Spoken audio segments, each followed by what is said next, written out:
Bella had always been committed to her church. She loved worshiping with her church family, listening to the sermons, and building her faith. One Sunday, the pastor was preaching about Matthew 7 verse 15. Beware of false prophets, who come to you in sheep's clothing but inwardly are ravenous wolves. After church service, Anna and Bella were talking about an upcoming church conference they were invited to. "Bella, I hope you come to this conference meeting this time, because you missed the last one," said Anna. "No, sis. I promise I'll come this time." "Will it be at the Dilly Hotel in Piccadilly Circus?" "No. They changed the venue to the Park Lane Hotel. Later I will email the address to everyone."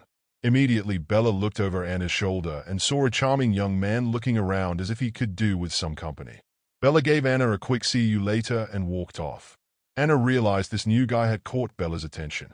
He seemed passionate about God, and Bella felt she had found a kindred spirit. He told Bella his name is Luke. They spent time together at the restaurant. They went for a walk. His kind and smooth words drew Bella in. "Bella, you're a true angel from God." "Oh, stop it," she gasped, her cheeks flushing with excitement. At first Anna liked him, but as time went by she began having her doubts. She sensed something was off about Luke. Maybe he's too good to be true. He occasionally reeked of cigarette smoke and often seemed agitated. Someone hinted to her that they saw him hanging out with some shady guys. One evening Anna was coming home from work and she spotted him exiting a pub. She confronted him and he insisted he had just used the restroom, even though his breath smelled of alcohol. Anna didn't want to doubt a fellow Christian but couldn't ignore these warning signs. Luke became defensive when Anna asked him about his actions, further raising her suspicions. As the months went by, Anna noticed that Bella had started missing church services on Sundays. She was concerned that Luke was drawing Bella away from her faith, but Bella brushed off Anna's concerns, believing that Luke was just misunderstood. Anna prayed for Bella, asking God to open her eyes.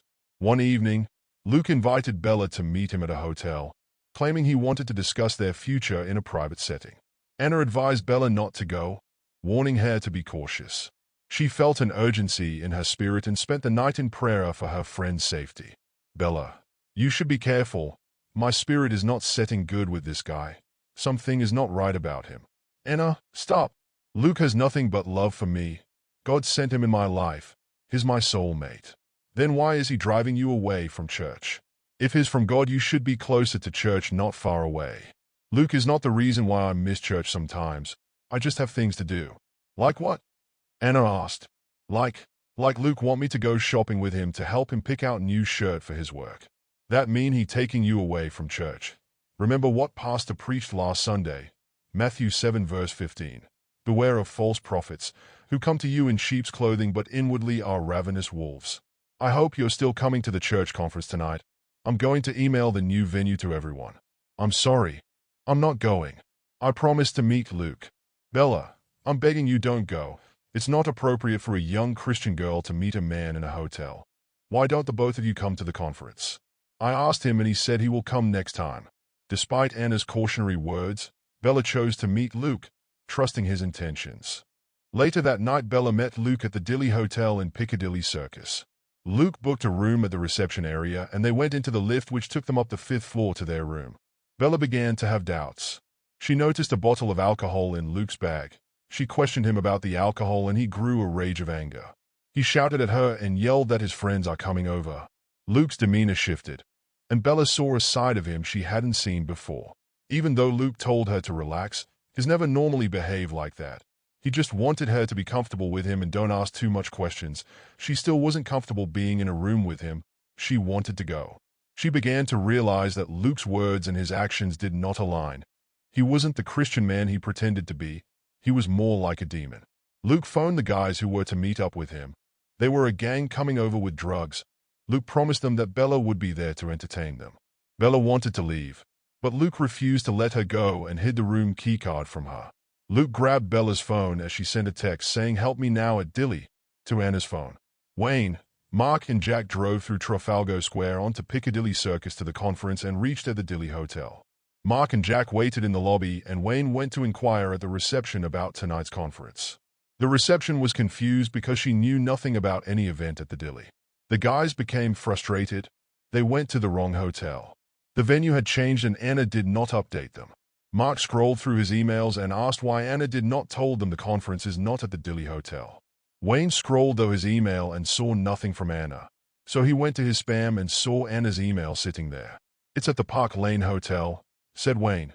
"Come on, let's go." As they walked through the exit door, a gang of youths walked past them and entered the lobby. They were coming to see Luke. Anna received Bella's text. She knelt down and prayed to God for Bella's safety. "Dear Heavenly Father, the devil has held on to my sister of Christ. Please God protect her from evil and deliver her safely home."